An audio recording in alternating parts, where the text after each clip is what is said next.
Before we get to today's podcast with Dave McMenamin, I want to tell you about something cool that we're doing on the 5 Reasons Network. As you know, we give out all of this content for free, and we're going to continue to add content. 3 episodes a week on the flagship 5 Reasons, and also all of the other podcasts that we've been adding to the network. But we want to try something a little bit different to get the community involved in a different way. So we're starting a patronage page. You can check out that page either at 5 Reasons Sports or the description of this podcast, wherever it is that you download the podcast. And if you go sign up there for $5, this is what you're going to get. You're going to get bonus content from the flagship. So a lot of the extra stuff that Chris and I do, we will post it there. You also get bonus segments and interviews from all of the other podcasts in our network. They've got a lot of cool ideas. It's an opportunity for us to give you something a little bit different, experiment a little bit. Also, you're going to get entry into exclusive contests. And I can tell you, we're doing one this week. If you go there now and sign up, we're going to do a random drawing for a $30 gift certificate to Texas Roadhouse. And you can use that at any of the Texas Roadhouse locations in South Florida. You'll also get access to our Miami Creator Podcast. That's M-I-A-M-E, capital M-E. We're going to be releasing an episode of Light Skinned Opinions, which is run by one of the guys in our network, Alf. It's a really, really cool podcast. You get access to that. And also you get access to premium content on our website as soon as we launch that sometime this fall. So go check it out, again, at 5 Reasons Sports, or check out the description. You go directly to it from that link. And now, on with the show.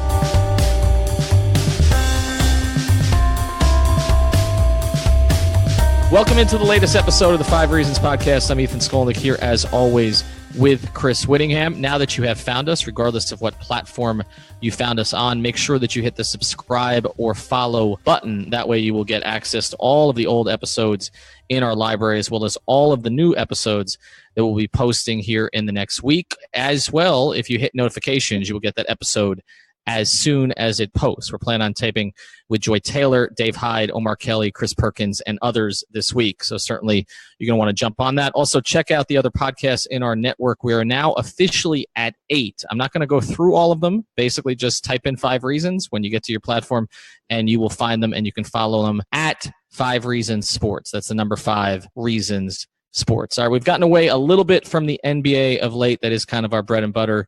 And we wanted to welcome this guy in. He's actually third among the Cleveland Cavaliers beat crew that we've invited on here. I don't know how you slipped to that position because, of course, you are the most credible of all of them. But we've already had Joe Vardon. We've had Chris Fedor. At some point, I'm sure I'll get Jason Lloyd on this thing. But today we welcome in Dave. Save the best for last. Well, that's what he would say, for sure. Today we bring on from ESPN. You can follow him on Twitter at McTen, that's M-C-T-E-N, Dave McMenamin. Dave, thanks for joining us. Of course. Thanks for having me on, guys. What we want to get to you with you today, obviously, we're going to do a lot of LeBron. Just on some backstory here for people who don't know, Dave was actually out in Los Angeles covering the Lakers and then moved to Cleveland in 2014 to cover LeBron when he went up to play for the Cavaliers. So you're already familiar with the Lakers situation. You're familiar with the Cavaliers situation. You're very familiar with LeBron, which is why we felt that you'd be the perfect person to do this pod with us. And what we kind of want to do here is we're, now a few days out from when LeBron made it official. We're obviously almost a couple weeks out from when he decided to leave the Cavs. I want to start here with part 1, which is looking at whether the Cavs could have done anything to stop this. At some point over the past 4 years, and we can go back to the beginning a little bit because I know there's a lot of focus on Kyrie, which we'll touch on, and obviously the trades that were made at the deadline. But as you look at the 4 years in totality, do you think they did anything wrong that led to LeBron after 4 seasons deciding, I'm going to leave again, but I'm going to try something new? Kobe Altman said the other day that there was nothing we could have done that would have changed it. And I genuinely believe him. And I think that's a healthy way of looking at it if you are the Cavs, to try to move forward and not looking back, man, where did we mess up? But the only thing that I still have some criticism for them is the summer of 2017 and the Paul George trade negotiations. Because basically they had a deal lined up to secure a top 15 NBA player to come into Cleveland and play with LeBron James, a guy who fits the modern NBA in terms of can be a two-way player and can be a playmaker. Like, those were the press button in case of emergency that LeBron's been pounding or had been pounding the last 3 years in Cleveland. They had this trade lined up. Now we've learned after the fact that Indiana wanted a first-round pick, and they wanted the Cavs to remove protections on it to do the trade. Dan Gilbert went to LeBron's camp and wanted to secure a long-term commitment verbally from LeBron to do a trade like that and give up the first-round pick. LeBron wouldn't give the commitment, and so they wouldn't give up the pick, and then the trade fell apart. I think they should have gone for it then. Like, yeah, okay, LeBron's going to give you a commitment, but guess what? If you get Paul George and you win a title, then that commitment can follow. And that's the only criticism I give. And perhaps they would have got Paul George and they would have played 1 year together and they would have gone to LA together because they would have enjoyed each other's company. Like, so they could have gone bad for the Cavs. But I think that would have been a worthy risk, a first-round pick, one for potentially getting Paul George and keeping LeBron longer in your franchise. The one kind of counter that I would have to that is based off of some of the reporting that I've read and, listening to Brian Windhorst and some of your colleagues at ESPN, is that there seems to have been a foregone conclusion element of this move to Los Angeles and that it was always going to happen. And so I kind of understand Dan Gilbert saying, well, if I'm going to lose a draft, do you know which year the draft pick would have been? Would have been this past year? Would ended up being the Colin Sexton pick? What was the pick on the table? No, it wasn't the Sexton pick because they got that from the Kyrie trade. Right, exactly. Yeah, a subsequent trade. No, I don't know. It's maybe a future. I'm not sure. 20 or 2021 first round pick. I guess the only thing is, like, I do kind of understand why they were hedging this whole time, because I think it would have had to have taken them actually winning the championship in order to get him to stay. I don't think if they lose in 6 or if they lose in 5 or maybe even if they lose in 7 that you're really convincing him to stay. So if they really felt like he was out the door, then you kind of hedge your bets, because then you'd be out a first-round pick in a rebuild. But I guess the point that you would make would probably be, well, they're in the middle of this disastrous rebuild that they're going to have to either start or delay a year by trying to make the playoffs this year. They're kind of, I'm going to curse here, up creek anyway. What difference does it make? Plus, they could have won a championship. Like, they could have won without Paul George. They were in a one-possession game in the final minute of Game 1 and Game 3 of the finals this year. They could have won a championship. And so, to me, while you have the greatest player of his generation on your roster, you should do absolutely everything you can. Don't worry about mortgaging your future. I don't care about that term. You have to do absolutely everything you can to give him all the pieces necessary to win another championship while he's on your team. And they didn't do that. And then, really, like you just said, they're delaying their own rebuild purposely, it appears, this year. Okay, what's one extra first-round pick going to do to that process? And Ethan, you've made that point too when it comes to the Mike Miller thing all the time, where you pay any amount of luxury tax, you make any move, it doesn't matter, right, what the future holds. You give up every first-round pick and you make every sack, because it does seem like those small moves do. Although the Paul George one would have been a massive one, but those small moves end up kind of making the difference, don't they? Yeah, they do, and that's been my criticism, Dave, of the Heat and the way they handled the last year here. Because again, it's the same thing where people are saying it was a foregone conclusion he was going to leave, because in 2012 he was already sort of making, back roads back to Cleveland, and Rich Paul was working on that. But the reality is the Heat hastened it by the way they handled the last year, because, I mean, whether or not there's been some revisionist history about the Mike Miller thing, but at the time that didn't go over particularly well. They also got rid of Joel Anthony for tax. They added guys like Michael Beasley and Greg Oden, which were kind of disasters, and they weren't developing any young players. And so they just didn't handle the last year very well. And my thing is, whatever the luxury tax is, and that's what I do give Gilbert credit for, like, they were willing to pay the tax. Like, whatever the tax is, it's worth it, because your franchise value is going to tank as soon as he leaves by much more than the tax that you're paying. So there's absolutely no point to sort of pinch pennies while you have him. And I think in retrospect, I think the Heat has come to that conclusion. And I don't know that Gilbert will, because, again, he has spent the money. That doesn't seem to be the problem with him. It's more of a personality conflict. But there's a couple of other situations, Dave, I want to kind of take you to, because there seemed to be a bunch of flashpoints here. So you mentioned last summer.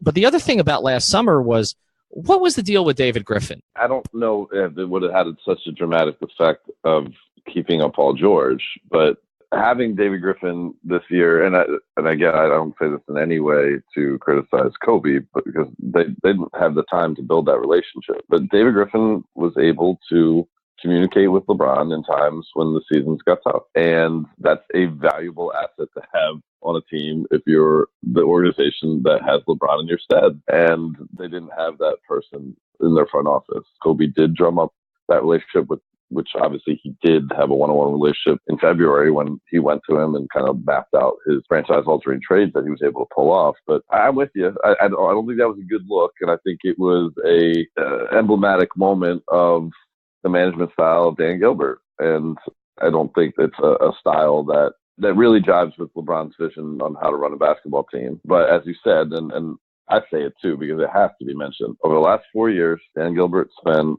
over $450 million in salary alone, which is over $50 million more than any other team in the NBA. And in the last 3 years, paid close to $130 million in luxury tax, while all 29 other owners combined paid $131 million in luxury tax.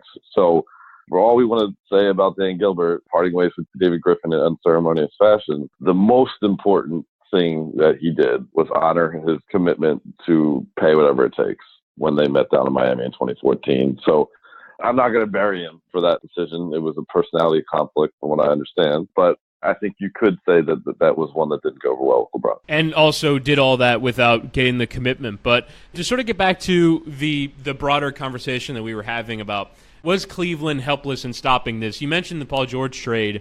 Do you feel like after winning the title that there was a sense from LeBron that because he had accomplished what he wanted to, the path for him was clear to execute another stage, execute a move somewhere else where maybe he can accomplish other goals over the course of his career? Do you feel like Cleveland was in the end helpless over these last 2 years, similar in the way that Miami was kind of helpless over the last over the last year of the big three to stop him going?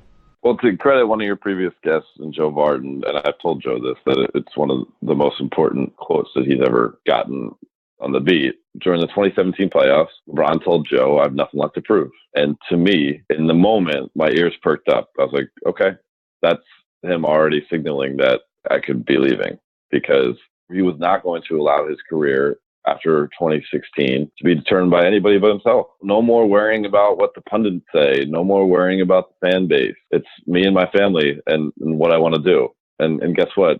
If I do something that's quote unquote unpopular, it's going to be okay. And no one's going to say 10 years from now that I was any worse of a player. And no one's going to stop tuning in to watch the NBA. If anything, more people are going to watch, and I'm going to make this business even more successful. And so I think, yes, there was thoughts going on in his head as far back as probably months after that championship of what do I want to do with my career now? What's the next challenge? What's the next move? And quite frankly, I think that's totally okay. It's right. I don't think we have to assign blame or have too much curiosity with it, other than just to say that, you know what, like this is what he wants to do with his life, and I think he's earned it. Final thing here before we move on to the next part of this, Dave, which is Kyrie, and I know you guys got into a lot of depth on this with the interview that you did with 92.3 The Fan up in Cleveland, and people should definitely check that out because it was really, really entertaining stuff for 3 hours. But I guess the question I would have to push this forward with Kyrie, because I didn't hear this one come up specifically. If they had stayed together, like let's say they patched the thing up last offseason, which again, it seems like it was not going to head that direction. How do you think that would have played long term? Because it strikes me that from the little that I know about Kyrie covering that 1 year and just observing him from afar, that like Kyrie was always going to want his own team back. So as LeBron aged and became less effective, I don't know when that's going to happen, but at some point it's going to happen, maybe 3, 4, 5 years down the line, that it would have been this sort of awkward transition between the two of them. Do you think there was ever a long-term play for Kyrie and LeBron together in Cleveland? No, I don't think LeBron knew that, though, when he decided to come back to Cleveland. There was a personality conflict that he didn't anticipate. And if I was Kyrie Irving, and I always try to do, we have to try to put ourselves in these guys' shoes, right? It's like the look in the mirror test. What do you see when you look in the mirror? When LeBron James looks in the mirror, he sees the greatest basketball player of all time. And that informs how he goes about his life. When Kyrie Irving looks in the mirror, he sees the best basketball player of his age. I think he has that same supreme confidence. He doesn't think there's anybody better in his era. And so those two things can't really coexist that long.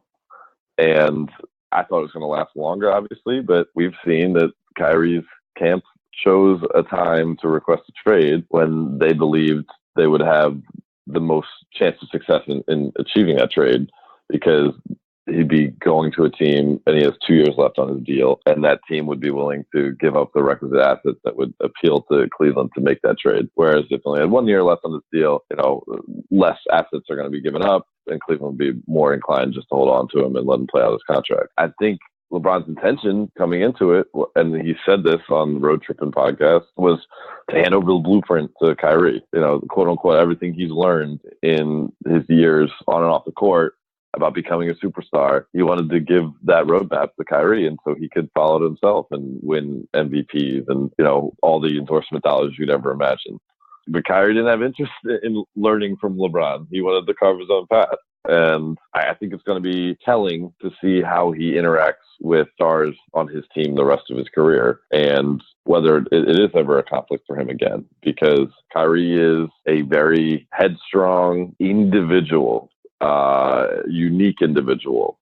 And when you're playing on a team, those characters are, it's interesting to see how that will fit, because I think those type of things could come up again when he tries to play with a superstar. Yeah, and he may have superstars on his own roster in Boston, because depending on how Gordon Hayward comes back and looking at what Jason Tatum may become, that may be a situation with Kyrie in the future. And again, unless he goes to New York or somewhere like that. All right, so let's transition here to part two. We're not going to spend quite as much time on this, because what happens when LeBron leaves your team is that people forget you. And so that's going to happen with the Cavs a bit this year. And you mentioned that they're kind of caught in between a little bit. Like they draft Sexton, but they haven't gone full rebuild yet. So I know there's some interest here in Miami about this, because this name has come up with the Heat. And obviously if this player was traded, there would be interest around the league. But what is the future for Kevin Love in Cleveland? Are they going to build around him, or is he just a trade piece for whenever it is that they decide to sort of break the thing up?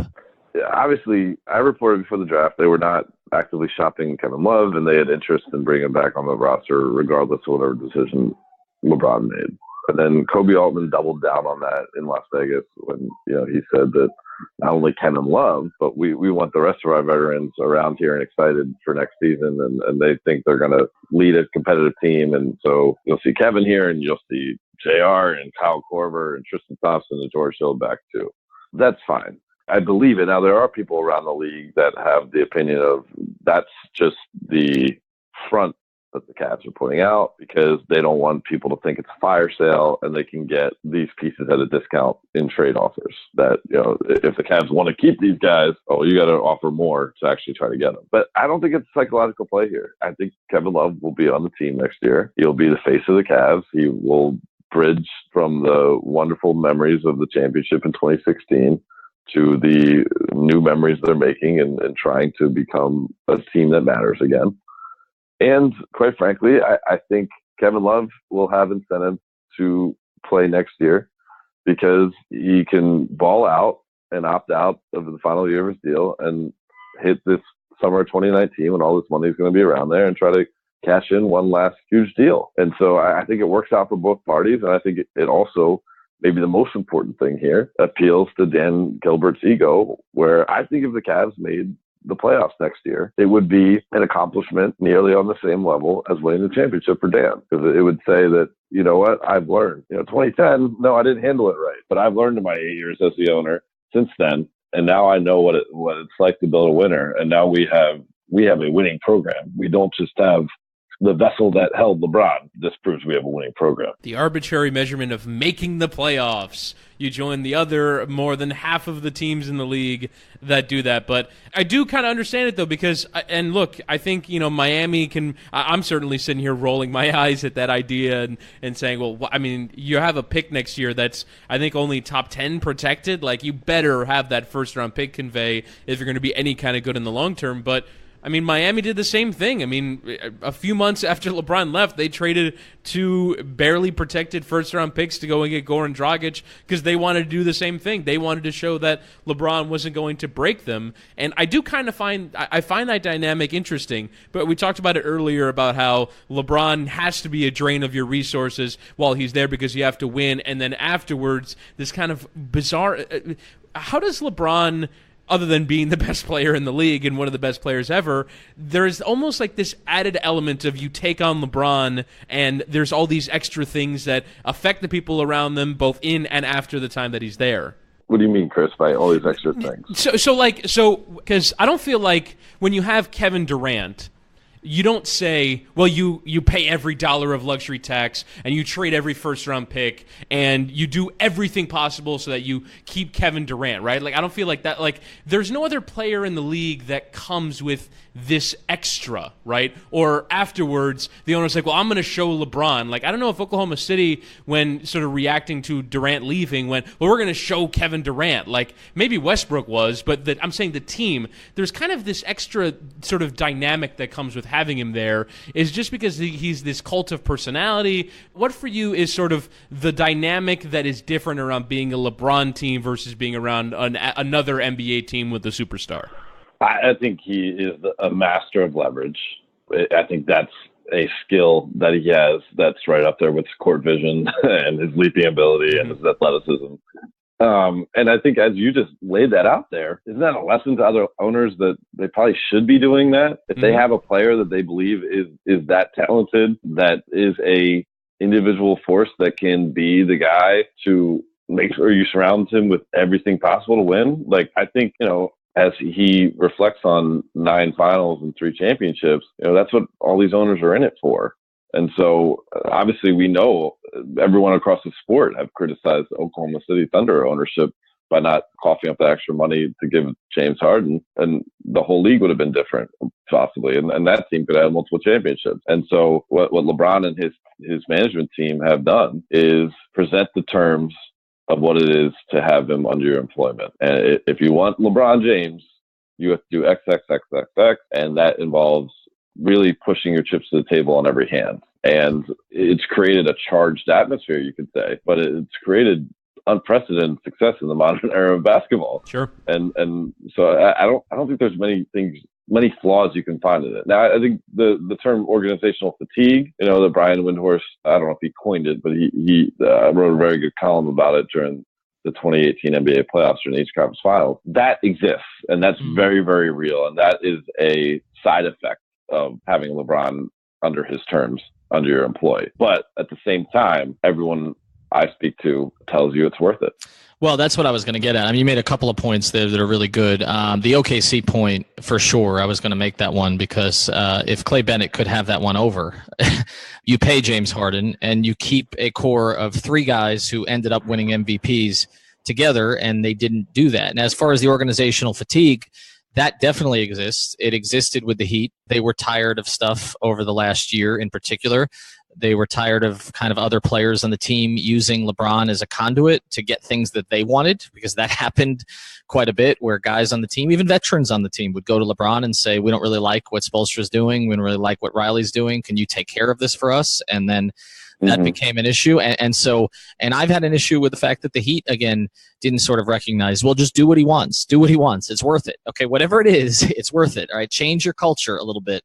Well, I will say, for me, the counterexample, though, is that I think if you would have done what he would have wanted, then Eric Spoelstra would no longer be the coach. Okay, well, so that is the one example back in 2011, or 2010, 2011. Eric has basically said that any other organization, Eric believes he would have been fired 3 times. 2010 when they signed LeBron. When they lost, then when they started 9-8 in 2010-11, he says on any other organization I would have been fired. And 2011, after the season, he believes that he would have been fired after losing the finals. So in all 3 cases, the Heat were strong enough not to do that. And yes, on a couple of situations, they sort of went to LeBron's whims. The Shabazz Napier pick, for example, is one of those where they had Clint Capella in mind. But I think the larger point is they didn't bend quite as much as the Cavs did. And I have criticized them for that because I think at times they should have. And I think Dave also makes an incredible point, which is, well, LeBron shouldn't be atypical in this regard. This should be the norm for the league superstars. That if you have one of these great, like people talk about the luxury tax that Golden State is going to have to pay, and you're like, well, hang on a second. You're guaranteed a championship if you keep that team together. What do you mean luxury tax? Like, you shouldn't care about the owner's bottom line. You shouldn't care about draft picks. Like, yeah, other players and other teams should recognize the opportunity to go and win championships and should strike and should leverage everything that they have.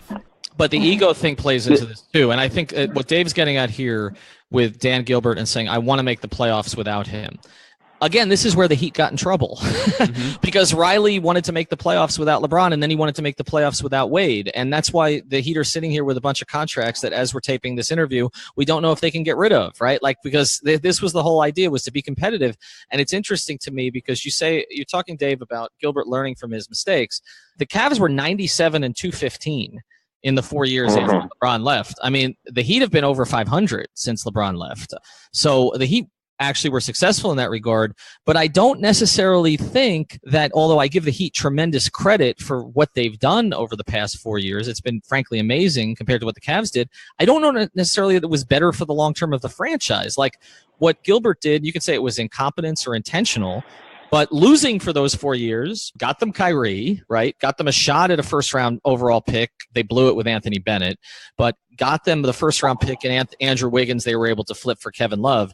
So I don't know that necessarily modeling yourself after, I don't know if he's modeling after what the Heat did, but sort of trying to show I can be competitive without LeBron is the best way to go about this. Like, to me, that sort of flies in the face of what we've learned the past few years in the NBA. Right, but I think the LeBron piece is so unique here. Like, at some point, you have to just figure out what we're going to be as a franchise without having a chance to have the greatest player of all time in our stead. And, if you're Pat Riley, he looks at it like, well, I built championship teams as a coach with another team, a finals team in New York, and I built a championship team in Miami without LeBron. So I will continue to have that class of success regardless. For Dan Gilbert, he doesn't have that track record. And you could say, yes. I mean, I think it's accurate to say that, the 97-215 was the best course they could have done with those 4 years. Because let's say they were mediocre and they didn't have the cap space or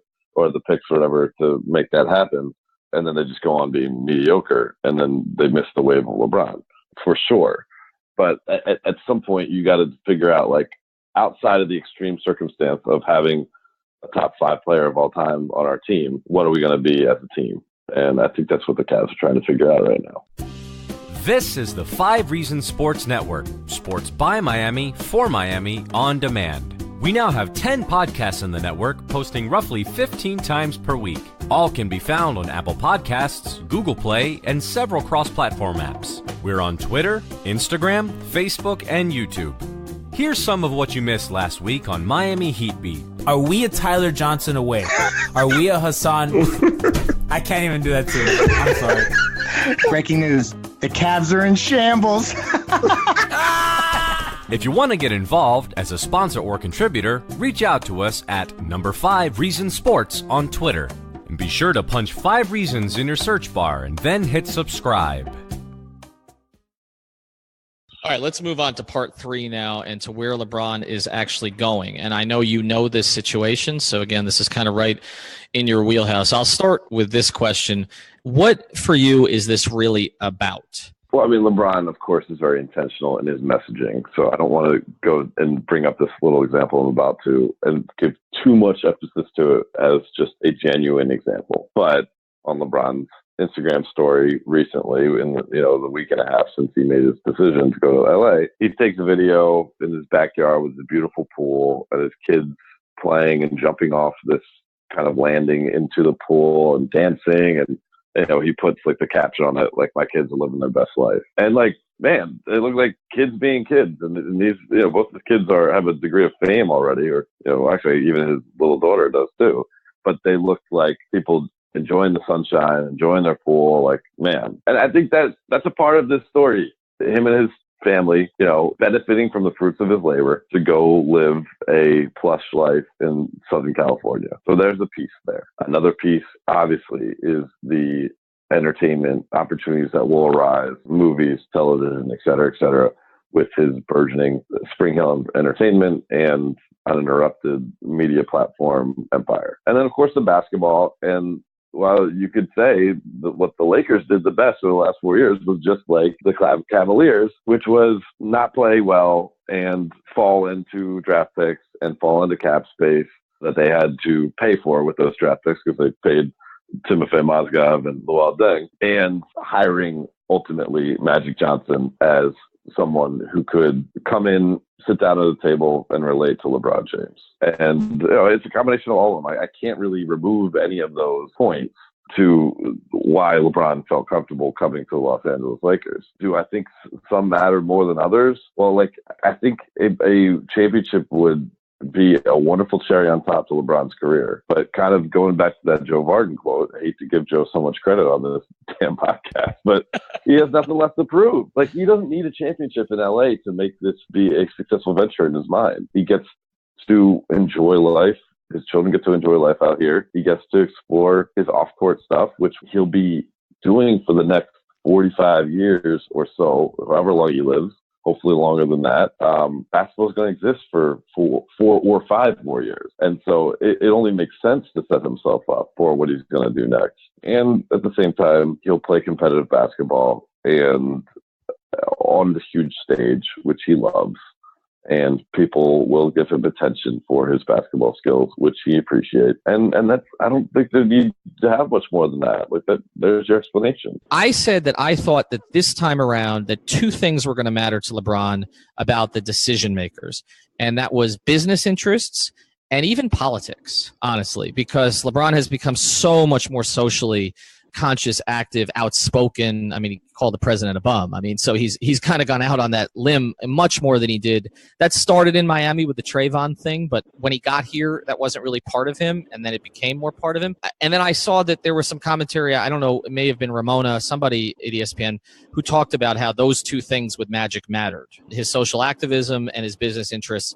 From how you know him, how much do you think that played into this? I'm not saying that LeBron needs a mentor at this point, because he's gotten to this point without having really that kind of father figure mentor outside of Lynn Merritt at Nike, I guess you could say. But he's kind of done it with having his group of peers, his consigliaries. But certainly if LeBron's looking to have kind of Los Angeles be his home base for, the next however many decades, not that I can't imagine he'll ever leave having a home in Akron, Ohio, but to kind of spend more of his time out here. Well, it's just a smart person to know. How many connections can Magic Johnson make for LeBron off the court? Because he's already made them all himself. And so when LeBron's trying to put together a deal, it's simple things like, oh, who do I call at this company? Or who's the guy I got to know there? To me, that's valuable. It's like in any industry. When I moved to Cleveland, I was calling up Brian Windhorst to find out, who are the people I'm going to be calling here, or who should I call on this trade, or what's the context on a deal that they've done before with this franchise, because he'd been there and he lived it. And I think that's a valuable person to have in your life, the same way that Magic can provide that kind of unlimited resource to LeBron and just a wealth of knowledge and experience. All right, so the biggest question that I have here beyond this, and we'll move on to this in part 4, is what exactly, you mentioned basketball, and I agree with you. If he wins a championship at this point, it's gravy, but it's not essential. He got the first one in Miami that he needed. He became a 2-time champion. He's not going to catch Michael at this stage. Certainly he can't wipe off the final losses out of his record. So there's a lot of people who, and I never understood this, why it's better that Jordan got eliminated before the finals so many times than it is that LeBron gets eliminated in the finals, including 3 times against arguably the best team in history. But that's a conversation for another day. But I guess my question is from a basketball perspective. I have no freaking idea what they're doing right now, Dave, and maybe you can help explain it to me. But I know that this has been spun as trying to get LeBron, or LeBron wants to play differently, so he wants more creators around him and not as many shooters, and that they added some guys, whether it's Rondo or Lance or some of the others, who can create a little bit. But I see a roster that has a lot of dysfunctional personalities, strong-minded personalities that I don't know if are going to fit ideally with him. And then you also have a roster that doesn't have really any shooting. When I look at the shooters on that roster now, they've got, I put it up on Twitter the other day. I mean, I know people are telling me Ingram shot well last year. They've got some bricklayers on that team who are going to play a lot. What is your view of what they've done so far? Well, I mean, I would take away the no freaking idea, because I'd take away the freaking, because at least none of these deals, for the most part, with the veterans are long term. And so that to me is like, it's a very clear strategy to do an experiment this year to some degree, but make sure that they can go pursue what their real plan is for the summer of 2019. With real plan, quote unquote, meaning whatever superstar that they have their eyes on, be it Klay Thompson to Kawhi Leonard to Kevin Durant, that's when this team will be at its kind of full formation. But for now, they have sold LeBron on a vision that, by the way the team was constructed in Cleveland, he was forced to do so much. And doing so much, he didn't feel like he was able to show off his talents. He felt exploited by his talents because they needed him to literally leave it all on the court, or they didn't have a chance to win. They believe, whether this is folly or not, but the Lakers believe they can play a brand of defensive basketball that will lead to deflections and steals and 3-on-2 and 2-on-1 opportunities, where LeBron James, as great as he is, as much as he is the best basketball player in the world right now, LeBron James in the open court, that is where his true argument for best player of all time is. Because his efficiency numbers are absolutely through the roof. The last time I looked up the numbers, and the last time I wrote about it, I should say, he was shooting something like 75% in transition opportunities. And the Cavs' offensive efficiency when LeBron was in transition opportunities was absurd, because he gets into the lane and either he's fouled, he dunks or gets a layup, or he sprays out to a wide open shooter. And so the shooters they have on this roster are not traditional catch and shoot guys. I agree. But they think the young guys, Kuzma, Ingram, Hart, they think they are all, improving, and the three-pointers will be a part of their game. Let's not forget, LeBron's a pretty proficient three-point shooter at this point in his career, and they are adding that guy. And they think that they have guys, as much as they're bringing personality to this thing, they think they have guys that are going to alleviate pressure off LeBron, and that's the goal. And I can see it being combustible and not working. Absolutely. I'd be foolish to think this is the easiest path to success. But I can also see the logic or the thought process behind it. And so I'm interested to see it play out. And to me, this all comes down to one player, and it's someone who's probably not going to play at all, and that's Luol Deng, because you're paying him $18 million this year and then $18.8 million next year. If you wanted to get off of that money, then you're going to have to staple 1, 2, maybe even 3 assets, because it's such a calamity. And I feel like in a year's time, you're going to have the ability to trade him as an expiring. Well, maybe you don't have to give up as much, or maybe someone absorbs him into their cap space for a first-round pick, and it's not as prohibitive to get off of that contract. And in the interim, the other positive that you're looking at this roster right now is that none of the guys on their rookie deals are going to see those rookie deals expire next offseason. So it's not like anyone's up for an extension in the immediate future, so you can still make decisions on Kuzma, who has 2 years left, on Ingram, who has 1 year after this, on Hart, who has 2 years after this, on Ball, who has 2 years after this. Like, there's still enough youth there that it's not that big of a concern that you're not going to be as good this year, because maybe next year they look like better assets. They will have grown playing with LeBron James. And I agree with you, Dave. I think this is about next year. Yeah, and also there's probably a look at the rest of the league and say, okay, the Warriors are still really strong and going to be major favorites to win, and the Rockets are still pushing it to the middle of the table, and this could be the last great year that Chris Paul has or whatever, and that's fine. We're not taking ourselves out of it this year, but we're not going to chase it so much that we hurt our pursuit in 2019. And I think LeBron went to a place, basketball-wise, where if and when the Warriors do blow up, I mean, they could either land some of those pieces from the Warriors, or, I mean, they already got one in JaVale McGee, so obviously that's the Warriors piece that you want to get when they blow up. But or they could attract other marquee free agents that say, you know what, now I'm more tempted to move because I don't have the feeling of, well, what will it matter anyway, because the Warriors are so good, and they'll be able to quickly turn themselves into a championship contender as long as LeBron can continue to do this freakish, I never age thing that he's been doing over the last couple of years and continue to stay at the top of the game. All right, before we transition here to part 5, real quick here, Dave, where do you think the Lakers finish in the Western Conference this year? Just as currently constituted, no Kawhi trade. This is their group. No other teams in the West make a major move. Let's just assume Kawhi stays in San Antonio. They have the roster that they have. Where would you put the Lakers? Are they a top 3 team in the West? Or are they kind of middle of the playoff pack, or are they fighting to make the playoffs? I think they'll be like 6 or 7. I think they will have a tough transition to start the year and have to find their groove. And I don't know what's going to come down the last couple of games or anything like that, just to edge into the playoffs. That's why I don't want to like pick 8th. But I don't envision them at the top half of the Western Conference playoff teams. Yeah, Dave, that's kind of how I see it too. I look at the Western Conference right now. I say, OKC, I think getting rid of Carmelo will be addition by subtraction if you look at their numbers and a second year of Paul George in that system. I like what Denver's done. New Orleans played well without Boogie last year. Now they've added Randall. So I look at all 3 of those teams as potentially better. I think Utah could be better. Another year with Quinn Snyder coaching Donovan Mitchell. Like, I wouldn't put it past that team at all to be a top 4 seed in the West. Houston will still be good. I don't think they're going to be as good. But when you start to look at all of those teams, I see the Lakers sort of in a fight with Minnesota. Maybe for a 7th spot. I think there's a bunch of teams that are going to be down in that group. I think Memphis is going to be a lot better than last year. So I never put it past LeBron, but to me I wouldn't be surprised at all if we're looking at a 1-8 Golden State LeBron matchup in the first round. Right, how about that? How is that going to go over? All right, last thing here, part 5 of our podcast today with Dave McMenamin. Again, you can follow him at Mick10 on Twitter. You can speak to this too, because I know you know the other player we're going to talk about here.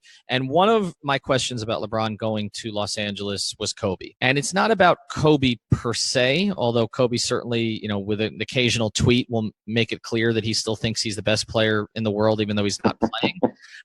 But it's about the Kobe fans, and it's about, or the Kobe stans, we should say. And I've been kind of trolling these people a little at 5 Reasons Sports by throwing out some stats that show maybe Kobe is not quite as great as they think he is. Like, for example, if you go through value over replacement player for their careers, you literally have to stack Kevin Durant's career on top of Kobe Bryant's career to get to LeBron James's career at this stage. That one didn't go over very well. I was called a stat geek for that. But Dave, I guess the question is this: we've already seen a mural defaced in Los Angeles. You know that market. How is he going to be welcomed by Kobe, and how is he going to be welcomed by Kobe fans? Because everything is measured by rings by Kobe fans, right? That's the counter to the stat I put up, 5 versus 3. So if LeBron's going to get eliminated in the first round by Golden State or Houston, how is that going to play in LA, and is he going to care? I think LeBron has a very thick skin, and I've mentioned that leverage as being one of his skills, but I think the thick skin, and Kevin Durant was a guest on Bill Simmons' podcast. He's done it a bunch of times at this point, but one of the times he talked about his admiration for LeBron and obviously it's funny because it actually, someone needs to find this clip and isolate it, because obviously all the social media stuff that Kevin Durant has gotten into since, with the burner accounts and arguing with high schoolers and stuff like that. LeBron he opens up his phone, right? And he has millions of people yelling at him, and it doesn't affect his mental. Like, that's amazing to me. And so I don't think the negativity that will come from Kobe stans will, get him off his game or change what he's about. Kobe has very publicly changed his stance about LeBron. And I was surprised by that, because he trolled him to some extent. That interview with Howard Beck after the NBA Finals, where he said, well, it's all about winning championships, was a direct challenge. Kobe's tweet after Game 7 of the NBA Finals, Game 7 of the Eastern Conference Finals, when LeBron made it to 8 straight finals, where he said, he's becoming one of the greats or something like that. And he goes, Michael's 6, my 5, his 3 and counting, where he inserts himself into that conversation when people were talking about LeBron and MJ. And then Kobe said, wait, I'm here too. And I'm further ahead in line than LeBron is. If there are struggles, will Kobe stay to the company line and say that he's a brother and he's family now, and all we got to do is, keep our heads together to try to win championship for LA, because I bleed purple and gold. I don't know, but I don't think this is the end of, quote unquote, ugly fan incidents. Fandom is not rational. Like fandom, like the definition of it is like a lack of, measured mental approach. You are trying to pour your heart out for your team, and you develop these bonds with these strangers that mean so much to you, and to the point where you devote like a shrine in your house to these people, right? Like, Yeah. That's going to be hard to unhinge. That sentiment will be there, and perhaps LeBron can create new sentiment that new fans will latch onto, and some Kobe fans will somewhat appreciate as well. But he doesn't even have the time to do the type of things that Kobe Bryant did over 20 years here, and so it's going to be interesting to see if fans. We're not talking Lakers fans, we're talking Kobe's fans, if they feel threatened by how this thing plays out. But explain this to me, Dave, because this is what I'm trying to get. It is a specific strain of fan that is a Kobe stan. It is different. Okay, right? I mean, LeBron has, Nick Wright, right? Like, okay, right? Okay, and there are some in the media who've basically carved out this, and which is one of the reasons I respect you so much, because I know you and I both covered LeBron, had relationships with LeBron, but I don't think did what some do, okay, to just bend over completely backwards and in all other ways, right? You can point out LeBron's greatness and defend him against ridiculous criticism without going so far over the top. But that's a conversation for another day. But it feels like with Kobe, it's not media members; it is the fans. I don't feel like LeBron has those people. Like the Kobe, you cannot argue with it. It is to a certain degree, and I know we're dealing with this in politics now. It is a cult. It is a cult. Like you cannot make any point about him without the 5 championships coming up immediately. And if you try to say, well, those first 3, well, actually, Shaq was the best player on those first 3 teams. I covered those finals, and Shaq was the dominant player. Like Kobe was emerging and was great in a lot of those games, but it was about Shaq. And the last 2, yes, he was clearly the best player on those teams, but he won a finals MVP when he had a terrible finals. And Pau Gasol was probably a better player than him during those finals, and particularly in the Game 7 when it really mattered. But you can't make it's all fake news, right? To Kobe fans, what is it about him? Because I don't feel like Magic engendered this in Laker fans. Like, and even Magic has bought into it, where Magic called Kobe the greatest Laker ever. That's just statistically not true. Like it's just, longevity standpoint, but Magic made Showtime. Kareem is, in my opinion, become criminally underrated now in history in terms of, of what he accomplished. And you can make some cases. I know we have some people in our network who hate this case, but Jerry West was pretty damn good too. Elgin Baylor was pretty damn good too. Like there's a bunch of guys that you can name, and I know they got the tail end years of Wilt, but he was pretty good also. So I just feel like everybody feels like they need to bow down to Kobe because they're afraid of his fans. And that's what makes this different. What is it about him? I think one, he took an interest in advertising, and he branded his story at a very early time. And those commercials and those campaigns that he had, like that, there is a lasting effect. There's more of a psychological hold that those things happen than just watching a game and a guy in a post-game locker room talking about what defensive coverages were there. It becomes Mamba mentality, and it becomes the underbite face that he makes in a big moment in the NBA playoffs because, well, this is the actual physical manifestation of what a true competitor is like. And so it's all this kind of the trappings that he added to his career beyond the accomplishments. The accomplishments were already incredible, but it was like, I'm going to give you neon signs every time there is a accomplishment. And so it's burned into your head, and you start to believe that this is the way it's supposed to look when there is something great, because that's how I kind of packaged it for you for so many years. And I think that is a huge part of it, and I did sit down with him one day, where he said that basically he'd rather have championships than friends. And it's like, what? And he has fans who think that's the way you should go about life. And I'm like, to me, as someone who strives to find work-life balance all the time, like that's an absurd statement. It's actually a sad statement. But for like fans who want to believe that like sports are different than life, and it's some big, great stage, and these are the last gladiators that we celebrate, that appeals to them. But I kind of think it's just marketing. And I think I definitely agree that it's marketing, but it's also, I think it's people's perception of what made Michael Jordan great. and that Michael Jordan was great because he didn't want any personal interactions with anyone, and that he was all consumed with winning and killing you and taking you one-on-one, and I'm gonna beat you, like all that kind of almost machismo in a way. Like it's a bizarre way to kind of think about it, but those are the qualities that people saw in Michael Jordan and frankly don't see in LeBron, and that's ultimately what makes you the greatest at what you do. And I agree with that. I find it to be uncommonly sad. It's also laughable because like, oh, Michael Jordan all he cared about was winning. He had such a big finals game coming up that he was getting drunk in Utah the night before. All he cared about was winning. No, it was a flu game. It was a flu game. Come on. It was a flu game, right? All he cared about was winning. He was down at AC gambling till 4 a.m. before the next playoff game. Like, come on.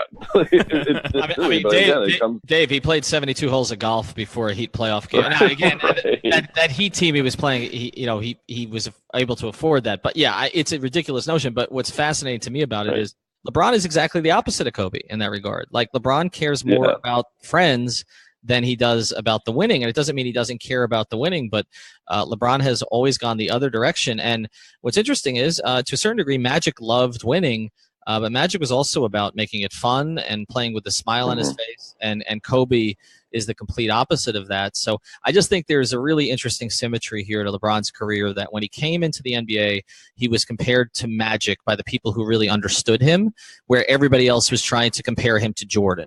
And so now I think he end up finishing his career with the guy who really he should have been compared to the most in terms of style of play, in terms of personality. LeBron came in with, doing puppet commercials, right? I mean, and playing 12 characters in an ad. Like, that was more Magic. Right. And so I think it's actually in that way. Like, I don't like a lot of things about the move, but I do think from that perspective, him being with Magic to close his career, and I know it must drive Riley crazy because Pat wanted to have that, right? Because Pat wanted to have that relationship with LeBron like he had with Magic, and now they're going to have that relationship together. And so I think that's got to be particularly painful because if things had gone differently, LeBron would still be here and he'd be having the lifestyle that he wanted and doing all the winning. Maybe not the movie studios, because we have a different kind of movie studio down here. Although I guess they have that in Los Angeles too, Dave. But in Van Nuys. But yeah, it's we have a little of that down here. But anyway, Dave, we appreciate the time. Again, we felt you were kind of uniquely qualified on this topic. Good luck wherever you may be covering next year. We'll obviously be following you. Appreciate it. And we will never have Varden on the pod again, I promise. And if we have Lloyd, it won't quite match up to yours. So we appreciate it, man. Thank you. All right, thanks, guys.